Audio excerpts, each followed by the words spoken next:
믿음의 분량과 패러다임 혁명이라고 하는 제목으로 말씀을 전합니다. 좀 낯선 제목이죠. 패러다임 혁명. 미국의 물리학자이면서 철학자인 타머스 쿤이 1963년에 아주 유명한 책을 냅니다. The Structure of Scientific Revolution, 과학혁명의 구조라고 하는 아주 유명한 책입니다. 이 책에 보면 이 타머스 쿤이 패러다임 시프트라고 하는 새로운 용어를 쓰기 시작합니다. 그 이후로 이 패러다임이란 말이 굉장히 파퓰러하게 쓰여졌던 것을 우리가 기억하는데요.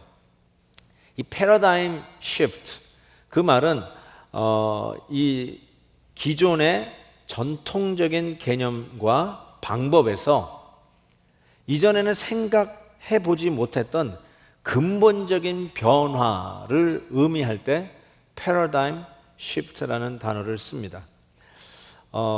그런데 제가 혁명이라는 말을 쓰는 것은, 저는 이 왜 패러다임 혁명이라냐면 복음 안에서 로마서 1장에서부터 11장까지 우리가 40번에 걸쳐서 복음에 대해서 우리가 정확하게 들었는데, 이 복음 안에서 우리에게 일어나는 이 변화는 가히 혁명적이라 해도 틀리지 않다라는 생각에 패러다임 레볼루션, 혁명이라는 제목을 붙였습니다. 혁명이라는 말이 무슨 5.16 혁명 그래가지고 이 최루탄, 이 사회적인 혼란한 그런 유혈낭자한 이미지가 떠오를지 모르겠는데, 그리스도 안에서 복음 안에서 변하는 이 변화는 그렇게 혼란스러운 게 아니라 내면적 변화예요. 이 내면적 변화가 실은 최루탄 때문에 흘리는 눈물보다 더 많은 눈물을 흘리게 한다는 사실을 아십니까? 조용하지만 가히 혁명이라고 이야기할 수 있는 만큼 우리의 모든 것이 변해가는데, 12장부터 그 변하는 모습, 우리들의 그 변하는 모습을 이야기하면서 너희들은 이 변화를 받으라, 수동태 변화를 받으라 하는데, 그 변화 받은 모습이 뭐냐? 이 세대를 본받지 말고 오직 마음을 새롭게 함으로 renew your mind, 생각의 패러다임 시프트, 패러다임 혁명이 일어나요. 생각이 바뀌어요. 복음을 알기 전에는 절대로 있을 수 없는 일입니다. 절대로요. 공부를 많이 하고 교양을 높인다고 일어나는 일이 아니라 오직 복음 안에서만 마음을 새롭게 하는 패러다임이 바뀌어요. 어디서 바뀌냐? 나를 보는 눈이 바뀌고요, 우리 옆에 있는 이웃을 보는 눈이 바뀝니다. 그래서 오늘 첫 번째 이 생각의 변화에 바울은 이렇게 언급합니다. 자기 자신에 대한 마땅한 생각을 하라고 이야기하는데, 3절 보세요. 내게 주신 은혜로 말미암아 너희 각 사람에게 말하노니 마땅히 생각할 그 이상의 생각을 품지 말라고 얘기합니다. 마땅히 생각할 그 이상의 생각. 그래서 영어 그리고 헬라어 그 원어대로 하면은 너에 대해서 super 생각하지 말래요. super thinking 하지 말래요. 나 자신을 과대 평가하지 말라는 것입니다. 이 권면은 이 예수 안에서 복음 때문에 변하는 이 나에 대해서 보는 이 생각의 변화는 이 시대적인 이 PR 시대, 없어도 있는 것 같이 좀 과장해서 표현해야 되는 이 시대에 얼마나 이 상반되는 얘기인지 몰라요. 전혀 시대에 떨어진 권면 같다는 생각을 해봅니다. 여러분, 한국에서는 이 앞뒤차가 접촉사고 나면은 여러분 어떻게 돼요? 뒷차가 무조건 잘못이잖아요. 아무리 뭐해도 앞에서 급정거를 했다 할지라도 뒤에서 받으면 무조건 뒷차 잘못이라고요. 그런데 한국에서는 목소리가 큰 사람이 이깁니다. 그냥 나와서 그러면은 뒤에서 봐서도 앞차가 저 사람 뭐가 대단한 사람인가 보다 그냥 간다는 거예요. 그러니까 없어도 있는 것처럼 해야 이긴다고 하는 것이 처세술이라고 할까요? 그런데 여러분 뭐라고 그러냐면, 자기가 마땅한 생각 그 이상을 품지 말라라고 이야기하면서 과대평가하지 말래요. 자, 이 과대평가하지 말라는 말은 동전의 또 한 면의 이야기도 동시에 한다고 저는 생각해요. 그 말은 자기 자신에 대해서 과소평가도 하지 말라는 것입니다. 이 말씀을 딱 들으면 우리 복음을 알고 그리스도 안에서의 변화를 아는 저와 여러분은 이 말이 그냥 탁탁 와서 닿아요. 무슨 말인지 이해가 돼요. 맞아. 마땅히 생각할 그 이상의 생각 품지 말아야지. 이게 딱딱 와닿아요. 그런데 복음을 모르면요, 이 말이 도무지 무슨 말인지 알 길이 없어요. 진짜로 알 길이 없어요. 왜 그러냐면 복음을 모르면 자기 자신을 어떻게 보냐면 자기 나름대로 나는 이 정도 수준이야 라고 생각해요. 다들 나는 이 정도 대접받아야 할 사람이야. 그래서 거기에 못 미치면 파르르 떠는 거예요. 왈칵 화를 내는 거예요. 소리를 치는 거예요. 그걸 감당을 못해요. 내가 마땅히 받아야 할 대접을 못 받는다고 판단이 있으면 그거를 견뎌내지를 못해요. 그래가지고 막 화를 내는 거죠. 쉽게 얘기해서. 그러니까 나름대로 사람들은 자기를 과대평가하고 있는 것을 몰라요. 이 복음을 모르면 스스로 자기 자신을 과대평가하고 있는 걸 전혀 모른다니까요. 그러니까 마땅히 생각할 그 이상의 생각을 품지 말라는 이 말이 접수가 안 돼요. 무슨 말인지 몰라요. 근데 복음을 알면 이 말이 무슨 뜻인지 제대로 알게 돼 있어요. 그래서 이 3절 후반절에는 긍정적으로 이렇게 말씀을 이어갑니다. 오직 하나님께서 각 사람에게 나누어 주신 믿음의 분량대로 지혜롭게 생각하라. 이 지혜롭게 생각하라의 영어가 보면 이렇게 돼 있어요. Think with sober judgment. 이 sober judgment의 이 sober가 술 취하지 않은 또렷한 정신을 얘기할 때 sober라는 단어를 쓰잖아요. 그러니까 여러분들을 생각할 때 마땅히 생각할 그 이상의 생각을 하지 말고 sober, 또렷하게, 정신 냉철하게 정신 차려서 여러분을 판단하라 라고 이야기하는 것이죠. 어떻게 해요? 믿음의 분량대로. 이 믿음의 분량대로도 영어로 보니까 the measure of faith 이렇게 돼 있어요. 근데 여러분 저거 만약에 몰랐다 치면 여러분 이렇게 영어로 쓸 거예요. quantity of faith. 그렇죠. 믿음의 양. 여러분이 이렇게 해석하셨을 것 같아서 말씀드리는데 그 이상의 생각을 품지 말고 어떻게 나 자신을 판단하냐면 내가 가진 믿음의 양만큼 판단하라. 이렇게 여러분이 해석하셨을 거예요. 그런데 만약 그렇게 해석하셨으면 잘못 해석하신 거예요.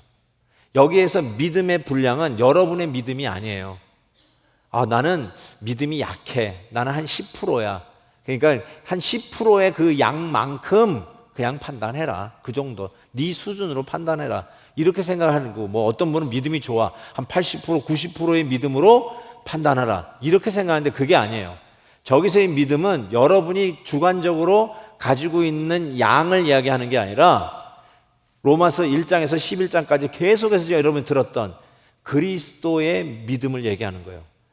믿음에서 믿음으로 전가되는 예수 그리스도 안에서 완벽한 믿음, 100%의 믿음. 우리가 믿음이 있다 없다, 많다 적다로 판단되는 주관적 의미의 믿음이 아니라 예수 그리스도의 완벽한 믿음의 measure, 그것이 스탠다드예요. 스탠다드, 기준이 되어서 그리스도 안에서 우리가 그 믿음으로 충분히 천국 가는, 그 믿음으로 하나님의 공의에 만족시킬 수 있는 그 믿음으로 정확하게 기준을 갖다 대고, 그리고 냉철하게 네가 누군지를 판단하라는 거예요.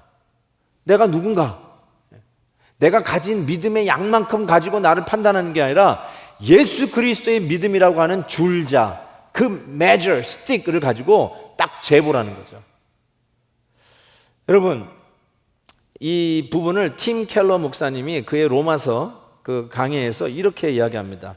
이 말씀은 복음 안에서 우리가 누구인지 기억함으로 우리 자신을 평가하라는 직속명령, direct command. 우리 자신을 평가할 첫 번째 기준, measure of faith, 첫 번째 기준은 우리가 믿는 복음이다. 이렇게 얘기했어요. 그러니까 여러분을 어떻게 판단해야 되냐면 복음 안에서 정확하게 판단하라는 거예요. 복음의 눈으로 내가 누군지를 보라는 것입니다. 여러분, 세상 사람들은 쉽게 얘기해서 복음이 아니면 어떻게 우리를 서로 판단할까요? 그냥 뭐 나쁜 건 아니지만 그냥 일반적으로 학력에서도 어느 대학, 1류냐, 3류냐 뭐 이런 식으로 나눌 수 있잖아요. 사회적인 신분, social status 이런 거 가지고 우리를 판단할 수 있어요. 나는 그래서 이 정도 되는 사람이야 하고 스스로 생각할 수 있어요. 그건 뭐 일반적으로 하는 거예요. 그건 뭐 나쁜 말은 아니지만, 그런데 우리 크리스찬은 우리를 어떻게 봐야 되냐면 복음의 렌즈로, 복음 안에서 우리를 판단하라는 거예요. 그래야 내가 마땅히 생각해야 할 그 이상으로 나를 과대평가하지 아니하고 동시에 과소평가해서 나를 비하하지도 않는다는 것입니다. 이게 너무너무나 중요한 얘기예요. 이게 엄청난 패러다임 시프트예요. 복음이 아니면 있을 수 없는 일이에요. 왜 그러냐면 여러분 한번 생각해 보세요. 우리가 누구입니까? 한번 생각해 보자고요. 여러분을 구원해내기 위해서 우리 예수님이 하신 일을 생각해 보세요. 여러분을 구원해내기 위해서 예수님이 10불, 100불 지불하고 여러분을 구원해낸 게 아니에요.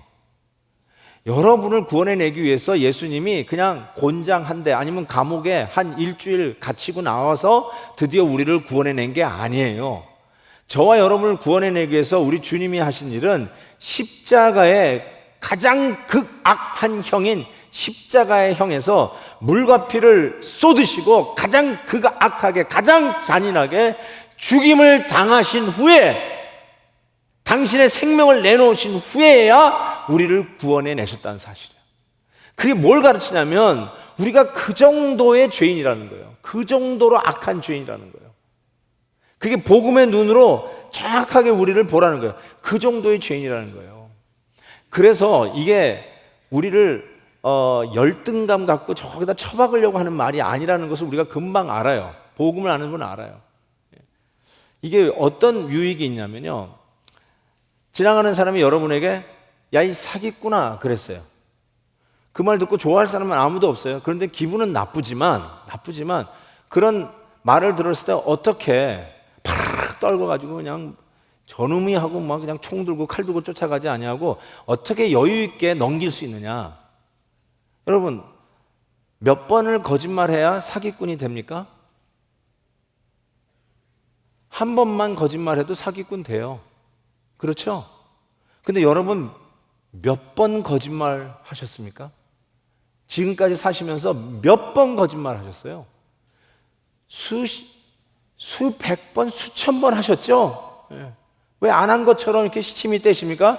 거짓말 수도 없이 하셨잖아요. 그러니까 맞아요. 내가 그런 죄인이지. 나 같은 죄인 위해서 예수님 십자가에 죽기까지 하신 죄인이지. 그래서 사기꾼하고 했을 때 기분은 나쁘지만 그래, 근데 나는 실은 그보다 더 악한 사기꾼이야 하면서 나를 향한 비판이나 나를 향한 그런 이야기를 소화해낼 수 있는 복음 안에서의 그 공간이 생겨요. 인격적 복음 공간이 생겨요.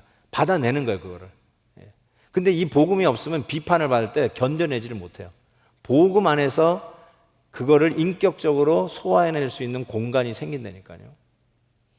여러분, 누가 여러분에게 이 도둑놈아 그랬어요? 기분은 나쁘지만 여러분 또 묻습니다. 몇 번 도둑질해야 도둑놈 됩니까? 한 번만 하면 돼요. 한 번만 하면 도둑놈 됩니다. 근데 여러분은 몇 번 도둑질 하셨습니까? 왜 한 번도 안 한 것처럼 이렇게 저를 쳐다보십니까? 만약에 여러분이 도둑질을 안 했다면 왜 교회에 숟가락, 젓가락은 없어집니까? 난 왜 교회의 그릇들이 사라지는지 나는 모르겠어요. 교회 물건들이 없어져요. 심지어는 냉장고에 담임 목사님 용하고 써놨어도 없어져요. 야, 대단해 우리 교인들. 여러분, 정말 남의 지식을 인용부호 없이 써도 도둑입니다. 성경에서는 하나님의 것도 도둑질 한다고 그랬어요. 여러분 10의 1조 하시나요? 10의 1조 안 하시는 성도님들 계시죠? 그걸 성경에서 이렇게 합니다. 하나님의 것을 도둑질 했다고 얘기합니다. No excuse. 믿음의 분량이 진짜 돼야 하겠지만 어쨌든 여러분, 우리는 이렇게 저렇게 봐도 우리는 참 많은 도둑질을 했어요. 그래서 누가 야 이 도둑놈아 라고 했을 때 기분이 상하지만 그래도 그 비판을 내가 소화할 수 있는 방법은 나는 실은 더 큰 도둑놈이야. 나 같은 자를 살리시려면 예수님이 죽으셔야만 살아날 수 있었던 그런 도둑놈이야. 자, 그런데 이 말이 나를, 그러니까 너는 도둑놈보다 더 못된 놈이고 사기꾼보다 더 못된 놈이니까 저 구석에 처박혀서 살라고요? 그런 뜻이 아니라 그럼에도 불구하고 그런 너를 위해서 하나님의 아들이 생명을 내고 바꾼 자라는 거예요. 이것이 엄청나게 우리가 그렇게도 죄인 중에 죄인 된 자임에도 불구하고 엄청난 self-esteem, 교만이 아니라 자긍심, self-esteem을 갖게 되는 거예요. 그래서 나를 결단코 비하하지 않을 수 있어요. 그래서 나는 없어도 가난뱅이가 아니요, 공부 못했다고 바보도 아니요, 돈이 없다고 비천한 사람도 아니라 나는 예수 안에서 이제는 하나님의 자녀다, 예수의 생명과 바꾼 하나님의 아들이요 딸이다라고 하는 어마어마한 자긍심이 생겨요. 그래서 예수 안에서, 복음 안에서 우리를 정확하게 또렷하게 맨정신으로 들여다보고 판단하고 있는데 우리는 누구냐? 우리는 한없이 겸손하되 비굴하지 아니하고 우리는 정말로 당당하게 모든 일을 하되 교만하지 않을 수 있는 이 기가 막힌 인격적 조화를 갖게 되는 거예요. 이건 복음 안에서만 가능해요.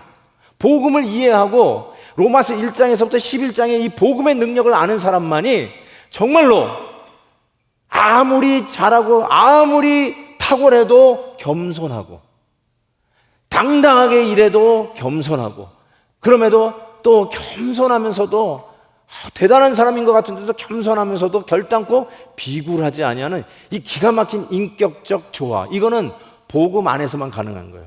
그래서 뭐라고 얘기해요? 이 세대를 본받지 말고 오직 마음을 새롭게 함으로 하면서 새로운 생각의 패러다임이 바뀌는데 내 자신이 누군지 마땅히 생각할 그 이상을 또 혹은 그 이하를 생각하지 마라. 과대평가, 과소평가하지 말라는 거예요.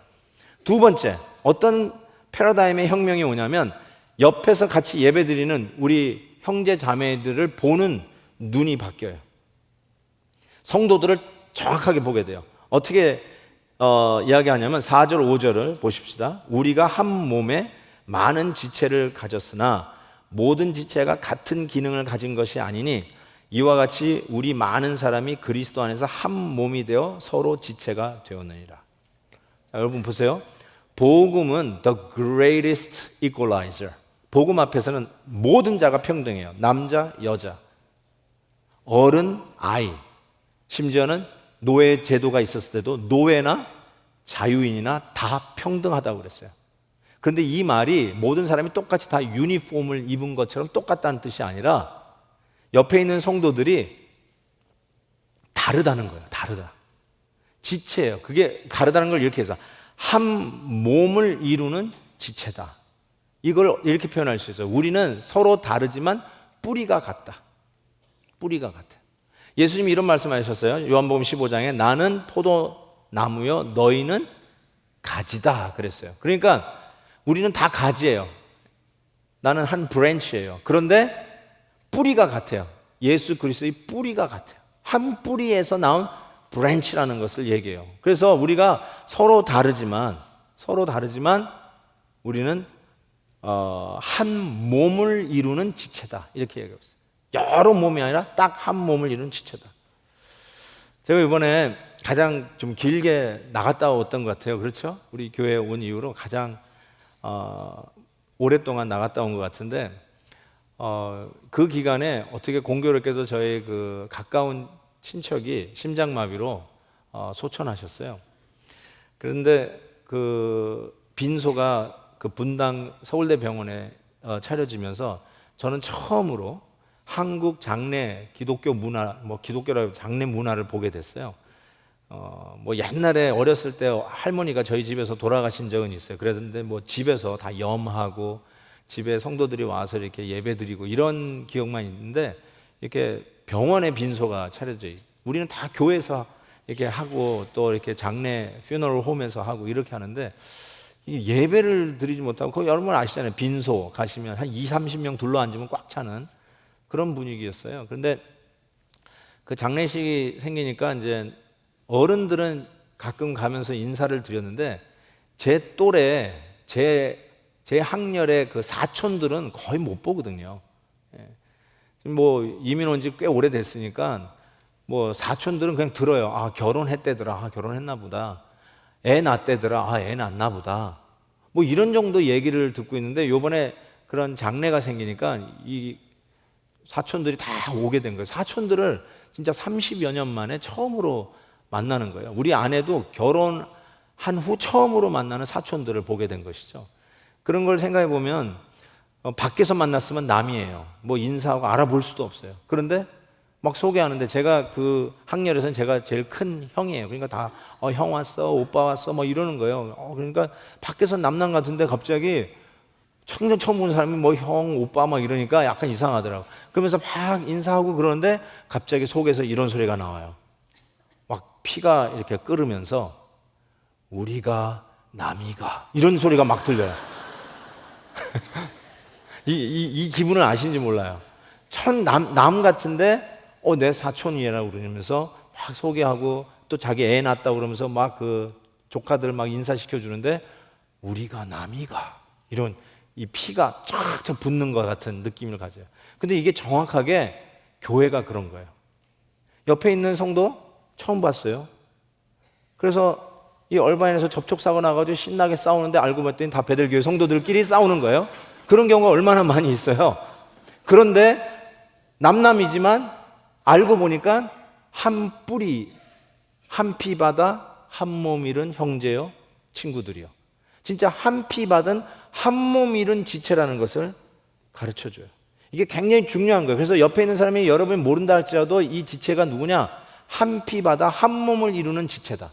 한 몸을 이루는 자, 한 뿌리에서 나온 지체다. 이거 반드시 생각하셔야 돼요. 두 번째는, 이 지체라는 말에서 나오는 말이지만 우리는 서로 다르지만 다양하다는 거예요. 자, 이걸 여러분 꼭 기억하셔야 되는데, 다르다고 틀린 것이 아니라 다양한 것이다. 이거는 좀 주입을 했으면 좋겠어요. 다르다고 틀린 게 아니라 다양한 것이다. 근데 우리는 너와 내가 다르면, 학교가 다르고 고향이 다르고 성격이 다르면 적이라고 생각하고 틀렸다라고 생각해요. You wrong 이렇게 생각해요. 근데 아니에요. 다른 거는 틀린 게 아니라 다양한 거예요. 자, 6절 상반절에 보면 우리에게 주신 은혜대로 받은 은사가 각각 다르니, 달라요. 우리 달라. 하나님이 우리를 개인적으로 고유하게 하나님의 걸작품으로 하나님이 빚어가시는 걸작품이라고 그랬어요. 그렇죠? 은혜 주신 대로, 은사대로 각각 다르게 하나님이 우리를 지으셨다고 말씀하고 있습니다. 이게 뭘 얘기하냐면, 우리는 복음 안에서 제일 먼저 깨닫는 건, 우리는 그리스도에게 속했다. We belong to Christ. 그게 크리스천의 말이잖아요. 우리는 그리스도에게 속했어요. 그런데 동시에 여러분 절대로 이걸 잊으시면 안 돼요. 우리는 지체예요, 지체. 그 말은 우리는 한 몸을 이루는 지체니까 우리는 동시에 교회, 한 몸을 이루는 이 교회를 얘기하잖아요. 이 교회를 그리스도의 몸이라고 부르잖아요. 교회에 속했다는 것을 반드시 기억해야 돼요. 그리스도에 속했을 뿐만 아니라 교회에 속했다. 우리 교회의 한 지체라는 거예요. 그래서 이런 생각을 하면 안 돼요. 나만 있으면 돼. 우리 교회는 나만 있으면 돼. 잘못된 생각이에요.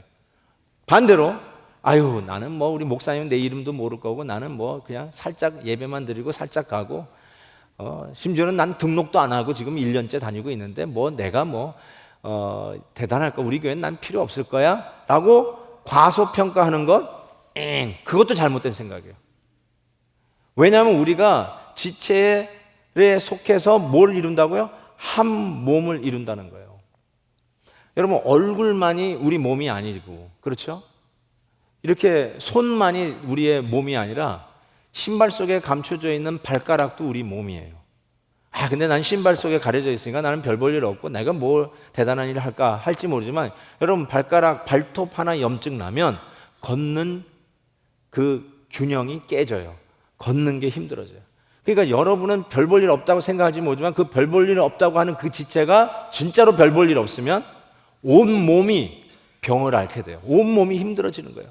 그래서 지체가 지체의 역할을 해야 한 몸 이룬 이 몸이 건강해질 수 있다는 거예요. 그게 바로 그리스도의 몸을 이루는 여러분이 지체라고 하는 뜻입니다. 그래서 자연스럽게 세 번째로 여러분이 가지고 있는 그 은사, 지체로서 가진 역할을 발휘해야 되는데 그 의미에서 은사를 활용하셔야 됩니다. 은사를 활용해야 발가락이 발가락 역할을 하고 손가락이 손가락 역할을 해야 돼요. 면도하다가 이 새끼손가락을 비웠어요. 어떻게 면도하다가 새끼손가락을 비웠는지 나도 이해가 안 가는데 잘못하면 비웠어요. 요 새끼손가락 지금도 상처가 있는데 여기 비웠더니 세수를 못 하겠어요. 너무 아파가지고.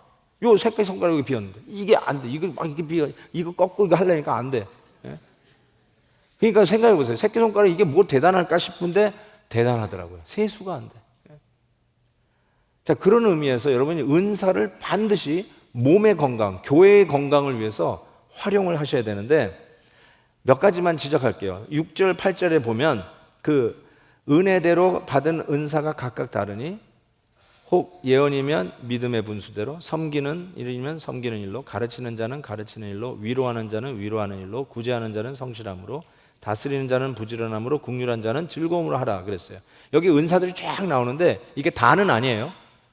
고린도전서 12장에도 은사가 쫙 나오는데 그것도 다가 아니에요. 무슨 말이냐면 이것뿐이 없구나가 아니라 훨씬 많아요. 은사는 우리 교회 안에도 은사 활용할 수 있는 은사들이 굉장히 많습니다. 100명이면 100개가 은사가 있을 거예요. 그런데 이 은사에 대해서 여러분이 반드시 기억해야 될 게 뭐냐면 첫 번째로 이 은사는 하나님이 주신 거예요. 성령 하나님께서 주신 거라는 것을 기억하셔야 돼요. 이거는 내가 만들어낸 거야. 이렇게 혹시 생각하시는 분이 있어요? 어쩌면 디벨롭 할 필요는 있어요. 더 발전시킬 수 있어요. 목소리, 하나님이 주신 좋은 목소리가 있어요. 근데 개발을 해서 더 잘할 수 있어요. 악기 만드는데 소질이 있어요. 근데 더 연습해가지고 더 은사를 더 발전시킬 수 있는 여지는 있어요. 그럼에도 불구하고 아무리 천재 가수라도 아무리 천재 연주가라도 하나님이 주신 기본적인 은사 없이는 안 돼요. 자, 우리 바이올리니스트 맞아요? 아멘이에요? 아니네. 자기는 지네들이 알아서 잘한다는 소리예요. 다시 한번 바이올리니스트, 플룻 우리 집사님 맞아요? 하나님 주신 은사가 있어요? 아멘. 한 사람만 아멘 했어요. 우리 제자반에 있는 분만 아멘 했어요. 자, 여러분 보세요. 진짜로 그 어느 누구도 받지 않은 은사가 없어요. 다 받은 거예요. 여러분이 곡괭이질 해가지고 내 거를 찾은 게 아니라 하나님이 주셨다는 걸 반드시 기억해야 돼요. 우리가 이런 말 있잖아요. 군뱅이도 구르는 재주가 있다고. 아무도 은사가 없는 사람이 없다는 뜻이에요. 그래서 좀 우리의 은사를 폄하하는 그런 오해도 있을 수 있지만 어쩌면 교회는 군뱅이들의 잔치예요. 모든 사람이 내가 뭘 할까 하지만 그 군뱅이도 구르는 재주 때문에 그 재주들이 다 하나로 모여서 지체들이 할 수 있는 역할들이 다 모여서 그리스도의 몸을 건강하게 만들어요. 아멘. 받으셨다는 것 꼭 기억해야 돼요. 나는 안 받았다 하는 사람은 아무도 없다는 걸 아셔야 돼요. 두 번째는요, 이 은사는 활용해야 본래의 의도, 즉 몸을 건강하게 하는 그 의도가 나타날 수 있어요. 아까도 얘기한 것처럼 나는 별 볼 일 없으니까 나 같은 사람이 뭐 우리 교회에 필요할까? 그런 생각 하시면 안 돼요. 나는 뭐 할 줄 아는 게 없다. 그래서 나는 그냥 조용히 왔다가만 가겠다. 어쩌면 그 조용히 왔다 가는 것도 은사일 수도 있겠다. 진짜 가만히 생각해 보니까. 나는 2부 예배까지 이 생각을 못 했는데 지금 막 갑자기 깨달음이 오는데 어쩌면 그런 것도 은사일 수도 있겠네요, 진짜. 근데 어쨌든 그 은사를 활용해야 돼요. 그러니까 그 자리는 반드시 지키셔야 돼요. 담임 목사 주일 설교 안 한다다 하니까 딴 데 가는 사람 있는 것 같은데 그러시면 안 돼요. 자리 지키세요. 그것도 은사면 은사겠네요. 자, 그 은사를 활용해야 그리스도의 몸, 이 교회가 건강을 유지할 수 있어요. 꼭 기억해요. 활용하셔야 돼요. 세 번째는 활용하면서 또 다른 은사가 있는지 발견이 돼요.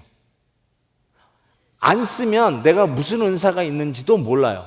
그래서 이 일도 사인업하고 저 일도 한번 해보면서 내가 이런 은사가 있네를 발견하게 된다는 것입니다. 전 그런 면에서 이제 자기 은사 발견에 제가 구체적으로 세 가지만, 이 설교 시간에 하기 힘든 얘기지만 세 가지만 제안을 할게요. 내가 무슨 은사가 있는지 발견하는 세 가지 제안. 첫 번째로 내가 그 일을 하면서, 그 봉사를 하면서 막 즐거워요. 그리고 만족함이 있어요. 그러면 내가 여기에 은사가 있을 확률이 커요. 예를 들면 우리 성가대원들 찬양하는데 성가대하는데 너무너무 즐거워. 그리고 이 성가대 하면서 만족함이 있어요. 그러면 찬양에 은사가 있을 확률이 커요. 오늘 우리 학생들 좀 교사들 우리 좀 더 모집을 하는데 이 가르치는데 특별히 은사가 또 있어요. 가르치는데 막 이렇게 막 힘이 나고 막 갑자기 동기부여가 생기고 하지 말라고 그래도 막 열심히 준비해가지고 막 가르치는데 아주 신나는 분이 있어요. 가르치는 은사가 있을 확률이 커요. 예, 즐겁고 만족함이 있어요. 그것이 첫 번째 제안이고, 두 번째, 이게 굉장히 중요한 질문인데, 그렇다면 이것이 남에게 도움이 되는가도 물어봐야 돼요. 나는 막 즐겁고 만족하고 나는 찬양대 쓰는 거 너무너무 좋은데 정말 지휘자에게 도움이 되는가? 이건 꼭 물어봐야 돼요, 진짜. 우리 차지사님이 저 사람은 안 했으면 좋겠다 하는 사람이 혹시 있을지도 몰라요. 예? 교사 선생님으로 막 이렇게 아는데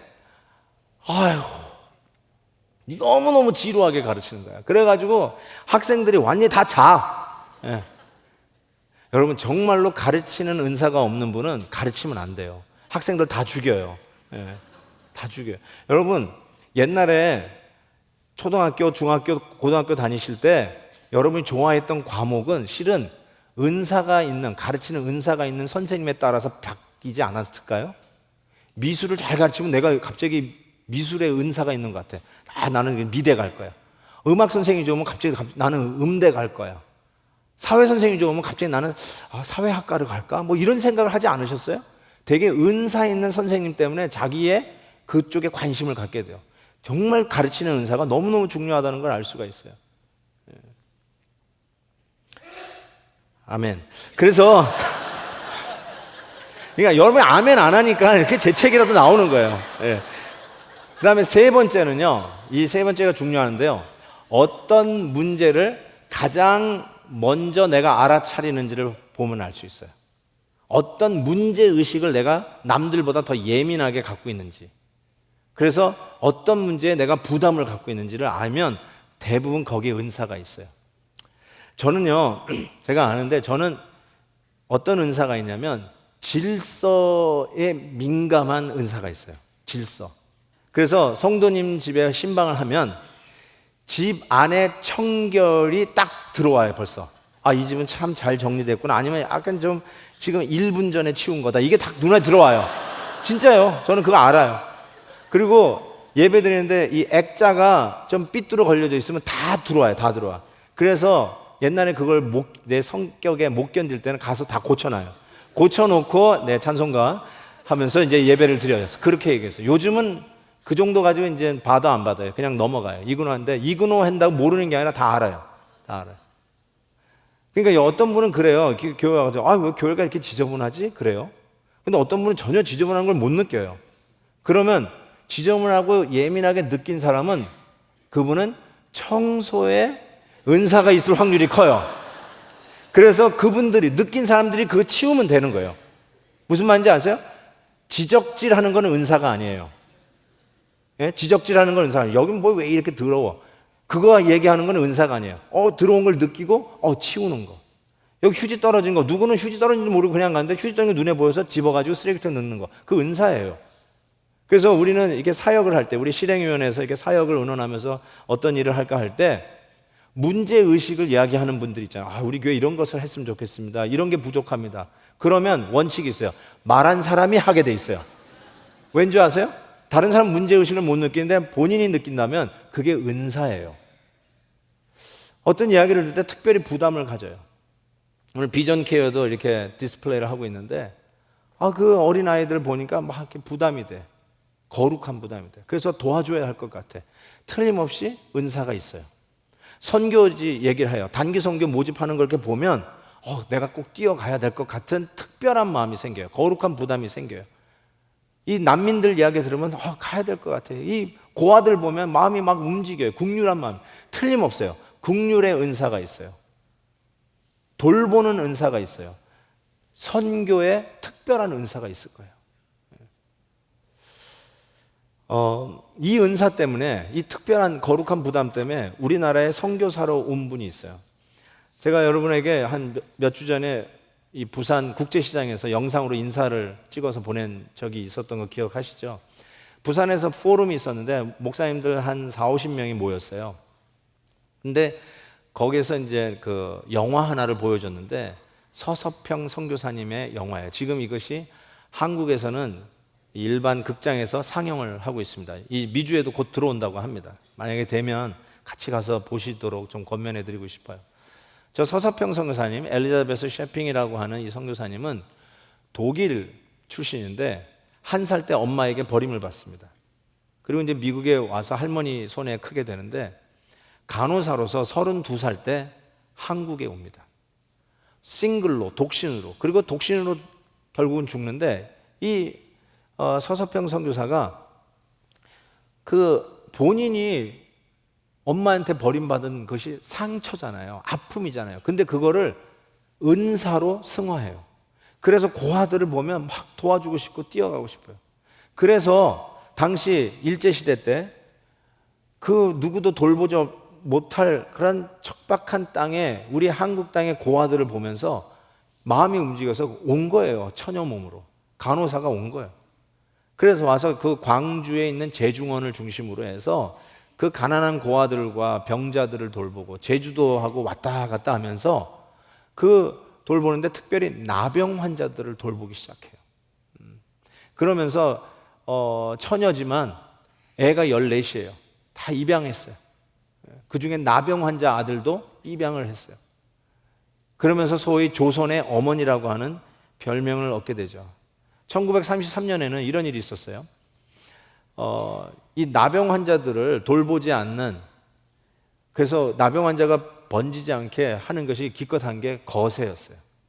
이럴 수 없다. 이런 인격을, 이렇게 인권을 유린하면 안 된다 해가지고 자기가 돌보는 나병 환자 50명과 함께 또 옆에 있는 동력하는 목사님들과 함께 그 당시 조선 총독부에 가서 데모를 합니다. 이럴 수 없다고. 이 이야기가 퍼지자 사방팔방에 흩어져 있던 문둥병자들 500명이 다 조선 총독부 앞에 모이게 된 거예요. 그래서 오케이 받은 게 뭐냐면 소록도예요. 그게 소록도의 시작이에요. 제가 이번에 개인적으로 소록도도 다녀왔어요. 야, 참 소록도 정말 예쁘더라고요.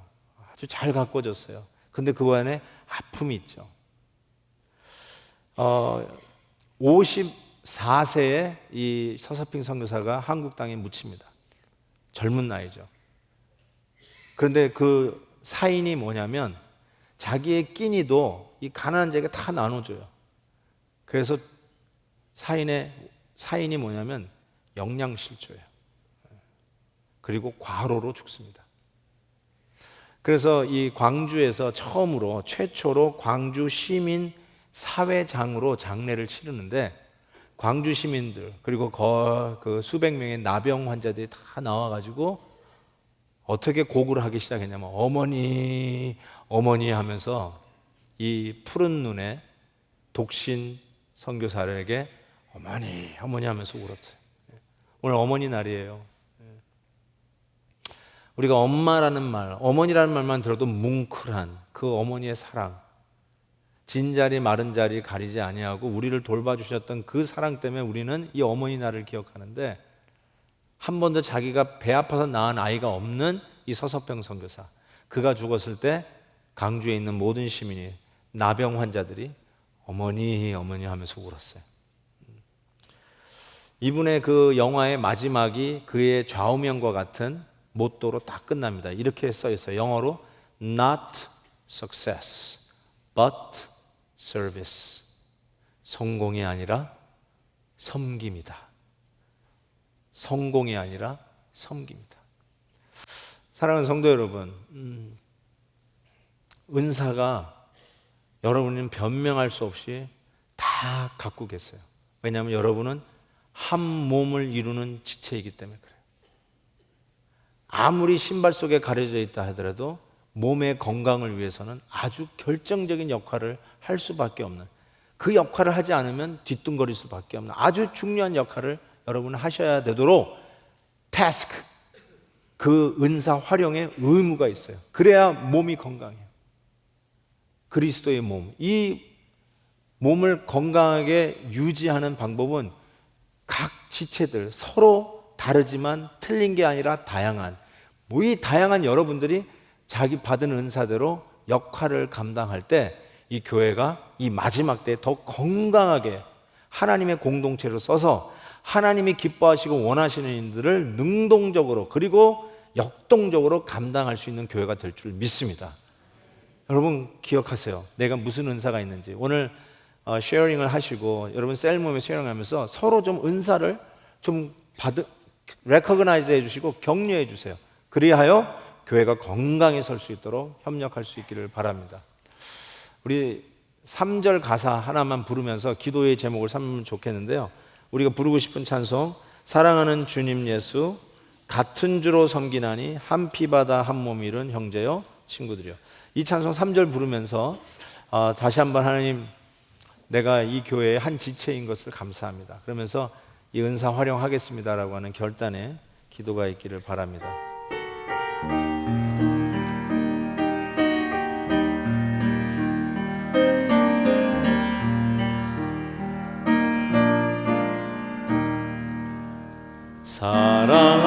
사랑하는 주님 예수, 같은 주로 섬기나니 한 피바다 한 몸 이룬 형제여 친구들이여,